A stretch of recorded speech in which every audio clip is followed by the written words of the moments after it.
Good morning everyone. Shrimati Mohardevi Tapadia girls college Jaswantgarh के इस YouTube channel में आप सभी का बहुत बहुत स्वागत है। आज का हमारा डिस्कस का टॉपिक है वो है मजदूरी निर्धारण। आज हम बात करेंगे पूर्ण प्रतियोगिता के अंतर्गत मजदूरी का निर्धारण किस तरीके से करते हैं। इस वीडियो से पूर्व हमने इस चैप्टर को स्टार्ट किया था, तब इसके बारे में कुछ और चीज़ें जानी थी। हमने बेसिक इसका जो अर्थ होता है मजदूरी का वो जाना था, और श्रम के जो मांग वक्र और श्रम के जो पूर्ति वक्र है उनके बारे में भी हमने कुछ जाना था। तो पूर्ण प्रतियोगिता के अंतर्गत है जो कि फर्में किस तरीके से इक्विलिब्रियम सेट करती है, इसके बारे में थोड़ा डिस्कस करेंगे। तो पूर्ण प्रतियोगिता में जहां श्रम की कुल मांग और कुल पूर्ति बराबर हो जाए वही साम्य होता है, या इक्विलिब्रियम इसको बोल सकते हैं।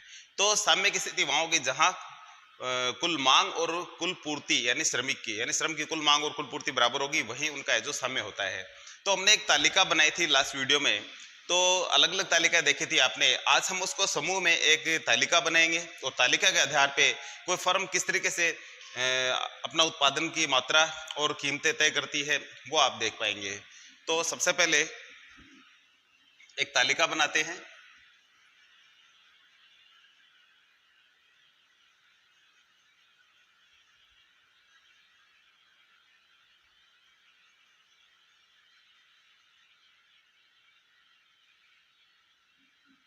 पूर्ण प्रतियोगिता में मजदूरी निर्धारण, इसमें सबसे पहले लिखेंगे हम मजदूरी वेजेस, उसके बाद में श्रम मांग और उसके बाद में श्रम पूर्ति, और एक बनाएंगे विवरण का कॉलम और बनाएंगे। तो इस तरीके से एक टेबल बनानी है जिसमें ये चीज़ें आनी चाहिए। और इसमें सबसे पहले हम लिखते हैं यहाँ मजदूरी 100, 200, 300, 400, 500। तो ये हमने यहाँ दिखा है मजदूरी। और आप जानते हैं जैसे जैसे मजदूरी बढ़ती है तो श्रम है जो श्रमिकों की पूर्ति है वो अधिक होती है। क्यों? क्योंकि श्रम की पूर्ति और मजदूरी के मध्य जो सीधा संबंध होता है। तो जैसे जैसे मजदूरी बढ़ेगी श्रमिकों की पूर्ति अधिक होगी। ये माना कि वर्तमान में 1000 आदमी आ रहे हैं 100 रुपये पे, 200 रुपये पे 2000 आएंगे, 300 पे 3000 कर लेते हैं, यहाँ 4000 और यहाँ 5000। तो जिस तरीके से मजदूरी बढ़ेगी ये है यहाँ श्रम की पूर्ति भी बढ़ेगी आगे। श्रम की मांग कंपनियां करती है, उद्योग करते हैं। तो जैसे जैसे रेट बढ़ती है श्रमिकों की मांग क्या है इसके साथ विपरीत संबंध। जैसे रेट बढ़ेगी इसकी मांग घटेगी। यदि 100 रुपये मजदूरी है तो कंपनियां कहती है 5000 वर्कर ले लेगी, लेकिन जैसे रेट बढ़ती है तो कंपनी वर्कर कम लेना चाहेगी क्योंकि रेट ऊंची हो गई है। और यदि रेट और बढ़ जाए तो कंपनी है जो और भी कम श्रमिकों में काम चलाएगी। और ज़्यादा रेट बढ़ी हुई है तो और भी ज़्यादा श्रमिक कम, और भी ज़्यादा रेट बढ़ती है तो और भी ज़्यादा है जो श्रमिक कम बुलाती है। तो इस तरीके से जैसे जैसे मजदूरी दर बढ़ेगी श्रम की मांग क्या है घटेगी। तो इनके बीच में नेगेटिव रिलेशन होता है श्रम की मांग और मजदूरी के मध्य, और श्रम की पूर्ति और मजदूरी के मध्य पॉजिटिव रिलेशन होता है यानी धनात्मक। यानी एक बढ़ेगा तो दूसरा भी बढ़ेगा, यानी ये बढ़ेगा तो ये भी बढ़ेगा, और ये घटेगा तो ये भी घट जाएगा। और मांग और जो मजदूरी के मध्य संबंध होता है वो नेगेटिव होता है, विपरीत होता है। एक बढ़ता है तो दूसरा घटता है। अब आप देखेंगे साम्य कहाँ है। मांग और पूर्ति दोनों की बराबर हो जाए वही साम्य होता है। हमने थोड़ी देर पहले डिस्कस किया तो हमने ये आंकड़ा बराबर किया है इस तरीके से। तो ये है साम्य। और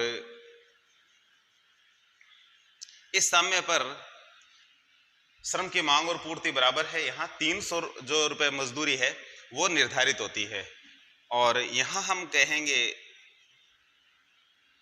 श्रम मांग अधिक है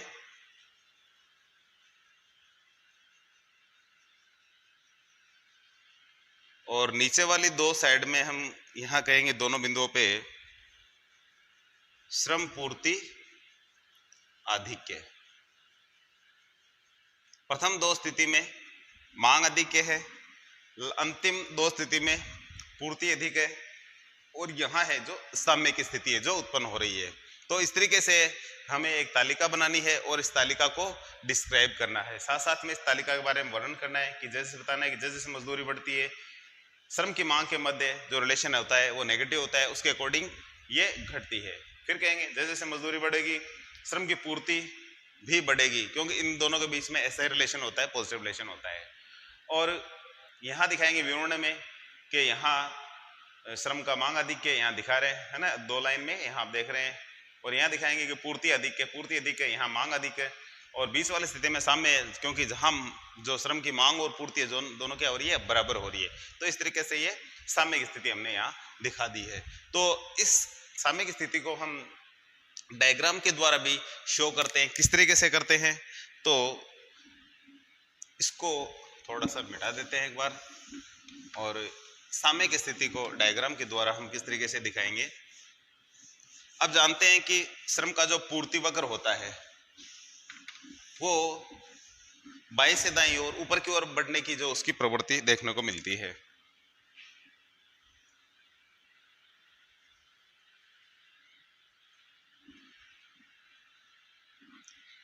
तो इसमें हमें सबसे पहले एक श्रम का मांग वक्र, डीडी श्रम का मांग वक्र है, और यहाँ लिखेंगे श्रम मांग एवं पूर्ति, और यहाँ लिखेंगे श्रम कीमत या मजदूरी।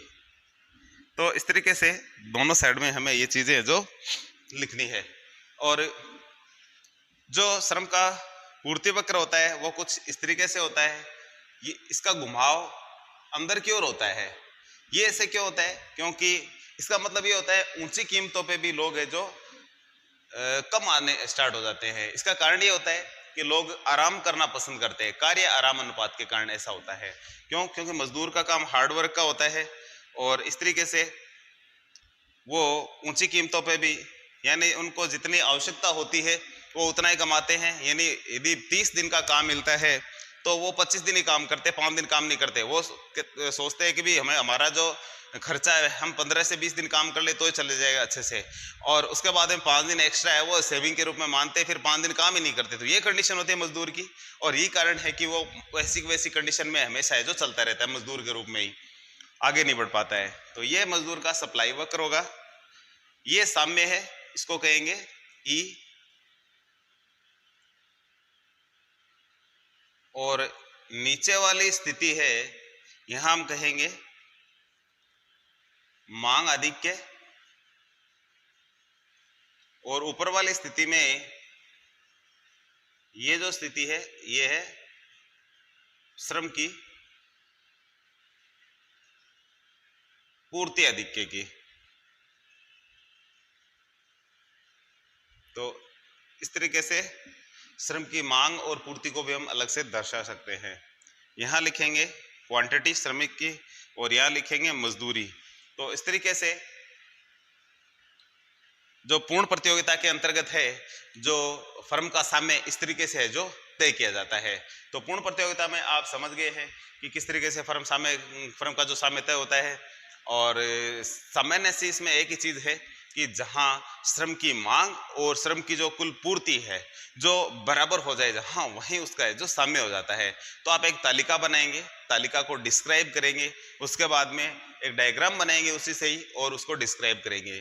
तो हमने जो आंकड़ा लिखा था वो आप यहाँ लिख सकते हैं। जैसे कि मजदूरी हमने यहाँ 300 लिखी थी, तो आप लिखना चाहो तो लिख सकते हो, और यहाँ हमने क्वांटिटी 3000 लिखी थी तो आप 3000 लिख सकते हो। तो इस तरीके से ये चीजें आप शो कर सकते हो। पूरा इसको बनाना चाहो 1000, 2000, 3000, 4, 5 इस तरीके से हजारों में आंकड़े लिख सकते हो। यहाँ 100, 200, 300, 400, 500 तक आंकड़े लिख सकते हो।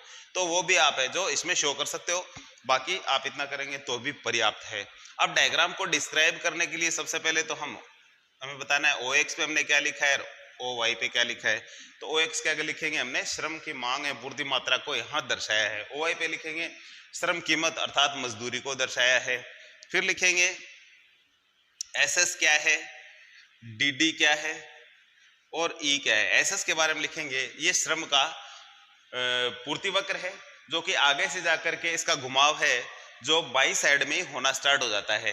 ये ऐसा होता है जो कार्य आराम अनुपात के कारण या आराम पसंद के कारण होता है, जिसकी वजह से ये घुमाव इसका ऐसा होता है। डी मांग वक्र श्रम का बाईं दाएं गिरता हुआ जो दिखाई दिया है। तो ई की बात करें तो ई साम्य है जहां OW मजदूरी पर OQ श्रम मात्रा का है जो निर्धारण होता है। ये पूरी लाइन इस तरीके से यहाँ लिखनी है। यहाँ ये श्रम का पूर्ति वक्र है, ये श्रम का मांग वक्र है। इसमें लिखेंगे ये ई श्रम का साम्य है जहां OW मजदूरी पर OQ श्रम मात्रा का है जो निर्धारण होता है। ये पूरी इस तरीके से लाइन लिखनी है। तो बाकी ये सारी की सारी चीजें यहाँ दिखाएंगे कि ई बिंदु के ऊपर की साइड में पूर्ति आधिक्य को दर्शाया गया है, ई बिंदु के नीचे की साइड में जो श्रम की जो मांग अधिक है उसको है जो दर्शाया गया है। तो इस तरीके से ये चीजें हैं जो हम यहाँ शो करते हैं और इसको दिखाते हैं। तो आज के वीडियो में इतना ही, मिलते हैं नेक्स्ट वीडियो में। तब तक के लिए धन्यवाद। अपने वीडियो को लाइक कीजिए, शेयर कीजिए, यदि चैनल को सब्सक्राइब नहीं किया है तो वो भी जरूर करें।